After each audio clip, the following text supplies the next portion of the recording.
Gaming is such a fast-paced industry that retro gaming isn't too distant a memory in many people's minds, but it still has a thriving and passionate following. Let's dive into the world of gaming and talk about the experiences and moments we live through it. Please welcome our guests, Dangerous Dave and that Nomad Shad, as we discuss retro gaming and technology. Next up, we're going to be talking about retro gaming and technology. I have David Kozlowski and Shadley Desai with me today. We're going to be asking them some questions about retro gaming and technology. They are both retro gaming fanatics. I'm going to let them introduce themselves. Let's start with Dave. What's up, guys? I'm Dave, aka Dangerous Dave, and I've been streaming and content creating for about the last 10, 20 years, and love it. Wouldn't have it any other way.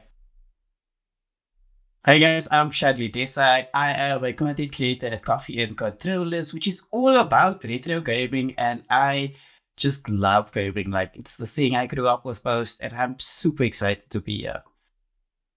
So nice to have you both. I know you're both absolute retro gaming fiends.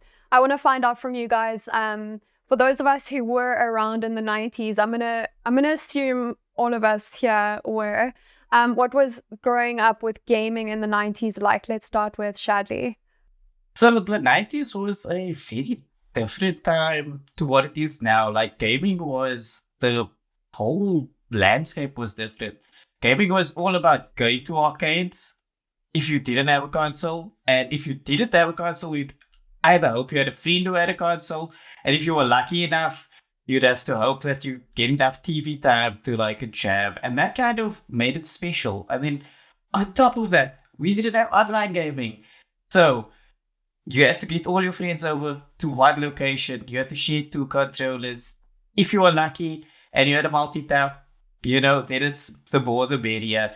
And it kind of built that intimacy and community around gaming that I think laid the foundation for what modern online gaming is today. So yeah, it's just so different to what it is today, but it was something special. It was a unique experience. I think even the way we found games was different. Like, you had to get lucky with what games you picked up. You had to go on the cover or read about it in a magazine or just word of mouth. Those were like the only ways you would find out if a game was good. Absolutely. Yeah. How about you, Dave? Yeah, I mean, it was special. If you think about the 90s, like some of these genres came to existence in the 90s. Now we understand genres as like FPS and RTS. None of that existed in the 90s. Like, FPSs were literally like born in the 90s. Wolfenstein and Doom kicked those off. StarCraft, Warcraft kicked off the RTS genre. So it was like there was just one Concord gaming moment after another in the 90s. We were discovering these amazing genres. And not only that, but we saw the leap from 2D to 3D. I mean, we were gaming on 8 and 16-bit carts for like, a good couple of years. To jump from that to like a CD where you could, explore like a 3D space, a 3D world. And, that was legitimately like the biggest gaming moment I ever had, like still to this date. It was incredible to experience all that happening in one basically gaming decade. Was special. And obviously, it was simpler. It was a simpler time. There's no, crazy monetization and games and stuff like that. Games were made because, they had to be good straight out the gate. There was no, half-baked products released on the market. So what you were playing was incredibly well polished, incredibly special. And it was a special time. Mm-hmm. And let's have a look at sort of the technology that existed back in the day. We've spoken about like how you come to find out about games, for example. What is the first console that you remember playing on? What is the first gaming device you remember playing on as a kid? Electronic, so not like, chess or checkers. Not like marbles in the dirt. No, because that was obviously the first thing. Because I was going to say marbles in the dirt, so thank goodness you cleared that up. That was a whole vibe. That was a whole vibe. No electricity needed, no batteries. It was a good time. It was a vibe. So Shadley, what was the first electronic device you remember playing on? And what are your sort of memories of that? I'm trying to think now, what was the first? I might have to say it was on PC at like a friend's house.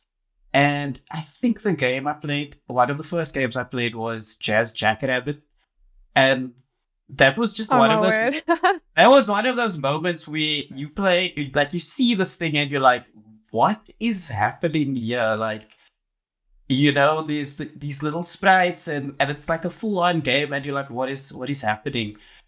And I was blown away because I never got a console until much, much later down the line. So I was lucky, like with friends, I used to go to friends, and it would either be on PC or on NES. I'm going to say NES in inverted commas because we didn't have the official NES here really, so it was the Famicom. So you'd play games like Mario, Karateka, what else was there? There was Mega Race, Jazz Jackrabbit. And those are sort of the games that introduced me to gaming. And then down the line, I was lucky enough to get the Sega Mega Drive, and my first game was Mortal Kombat 3. I was way underage, but that game blew me away because that was also the Mega Drive was a leap ahead of sort of that next generation because we'd go from 8-bit to 16-bit, and that was just like, what is going on here? How are they getting these realistic graphics? You suddenly your mind is blown. Like, what is the possibility of where this could go? And yeah, I'd have to. So to circle back, probably PC and sort of the Famicom first, and then like for me personally, like owning a console, I'd have to say it's hands down the Mega Drive, which was my first console and my first proper venture into gaming. Mm-hmm. Yeah. Dave, For me, similar very, sort of very, very similar. Yeah. So I have it right here, the Game Boy. I don't know if you guys can amazing show Oh, and tell. Love that. bought props. Your boy bought props. But it was the Game Boy, and then I also had a PC. I had to swindle my folks into getting me a PC, obviously for schoolwork. So yeah, PC gaming was probably where I started gaming like properly.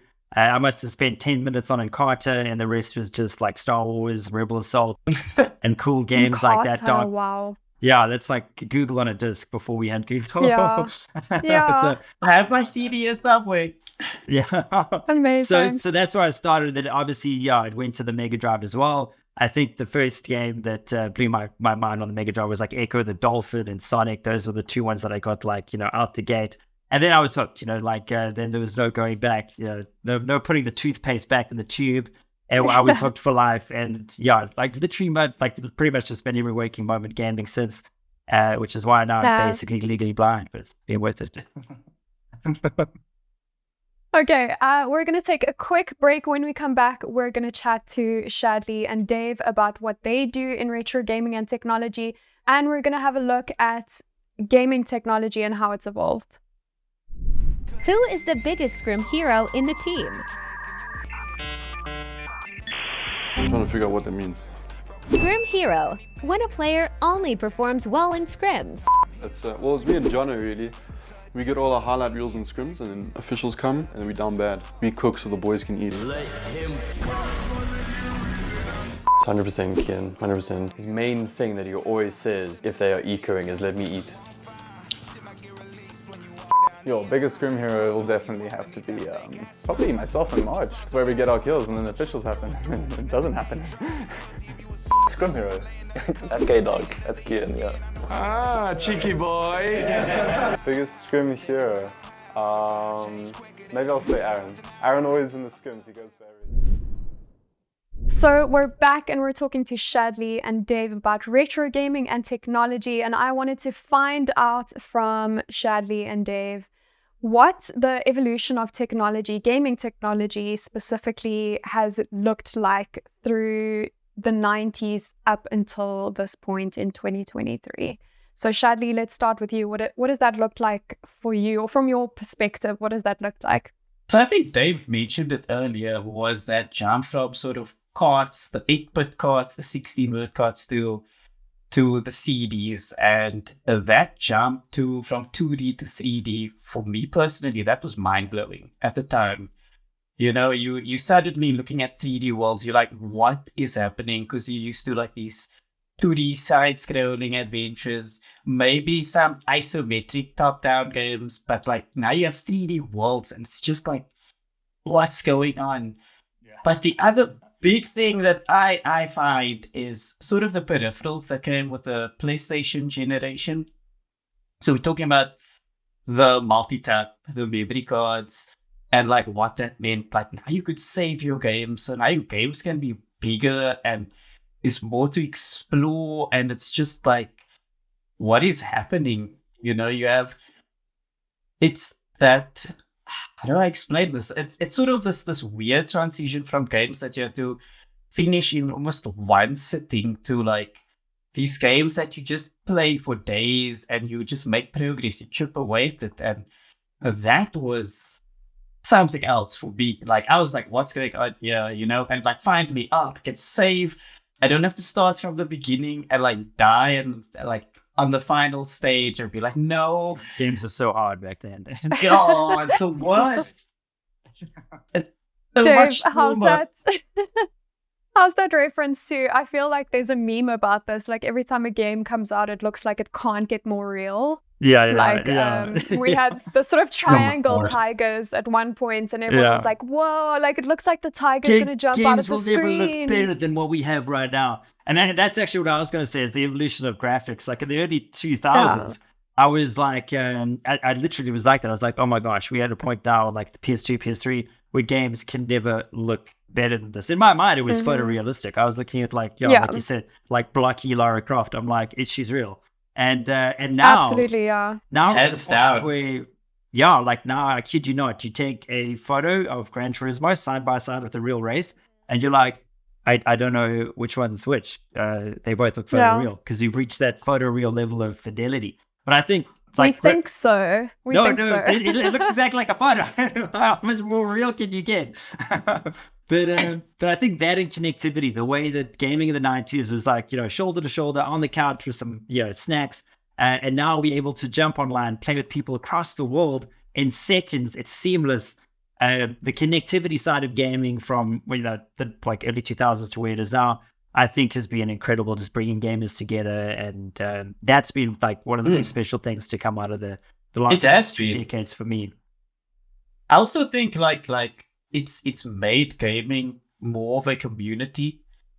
Absolutely. You've been able to just plug into like bigger communities and meet new people with that same passion for gaming, and that's sort of how this industry has like just boomed. Yeah, Yeah, I think you hit the high note there. Absolutely. Yeah, the whole gaming isn't social sort of thing is straight out of the window. Like people have gotten married through gaming. People have found their best friends, like a whole community. Yeah, it's amazing to see. That's been incredible. So yeah, it's really interesting. So as far as you guys go, there was obviously a specific reason why you were invited to chat today. I want to ask you guys a little bit about your involvement in retro gaming and technology and why you're sort of known for this this area of gaming. So let's start with Dave this time. So yeah, I kind of see myself as a bit of like a physical disc Indiana Jones. I'm trying to like curate a museum quality collection, which I think I have. I'm pretty close to finishing several collections. But the bottom line is like I just want to, because the 90s was such a special time, and we will never see like especially the games that came out in the 90s. Some of those games are so crazy they could never get remade today. So I feel like like Indiana Jones in a way. I want to just kind of save all that stuff and just keep it for the next generation to show them. It kind of belongs in a museum, not to quote Indy directly. But not only that, like I love playing them, like I play more retro games than I do modern games because they're just so much fun to play and they're just so simple. And obviously, like it just slaps you straight back to my childhood. So, to be able to time travel back to a simpler, happier time, I guess, is a very rare and special thing to be able to do. And retro gaming allows me to do that. So for me, that's why I do it. And we'll always do it till the end of time. Yes. I recently played Apes Odyssey or Apes Oddworld. I saw you streaming it down. Yeah, and it brought me straight back. I was like, I'm not gonna feel the same playing it now, but I did. I did. It was Did you amazing. save all the Muddocks at the end? Because I was never able to Not- save them all. Oh my god. I'm not finished. And no, there've been several casualties, Oh, but no then one you're sees screwed. when those happen. It's fine. Yeah. I always give up, and then I'm like, I'm always like, I get to a point where I'm like, I can't save you all, so I gotta lose you all. It's all a natural. Yeah. What's one casualty every few minutes? You're definitely getting the bad ending, but enjoy it. oh, there's a different ending. There's two Okay. endings. Yeah. Oh, that changes things. Sadly, how about you? You are on TikTok. What is that content sort of about? In terms of retro gaming and technology. So for me, it's really about capturing like the passion I have for gaming. I've been making content for like Dave, like for 10 years, and it's always been sort of gaming focused. And with coffee and controllers, I like basically linked up with Yasin Pods, a well-known comedian, and a very good friend of mine. Like we grew up together gaming, and we decided, hey, let's just share like our experience of gaming and what makes it special, and it is about talking about our experience of gaming, and that is very much rooted in growing up with gaming through the 90s, the 2000s, the games that sort of defined our friendship, and just building on that and having that look back through the years, looking at which games we would choose now as like our game of the year, through the ages. Do they hold up? Some of them don't hold up very well. I'm looking at GTA 3. It's very rough. It's quite rough.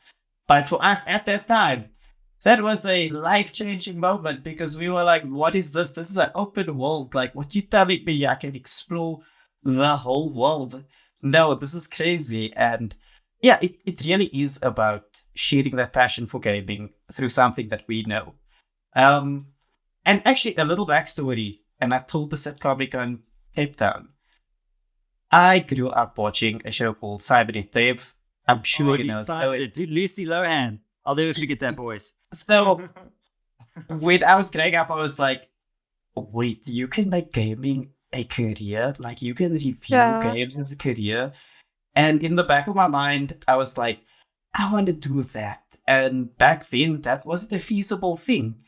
And slowly building towards something now, it's like, hey, this is me fulfilling 10-year-old B's sort of dream and ambition. So there's that too. Awesome. Yeah. Awesome. Love that. What an interesting discussion. Thank you again to our guests, David and Shadley, for their time. Don't miss the next episode of The Round Table.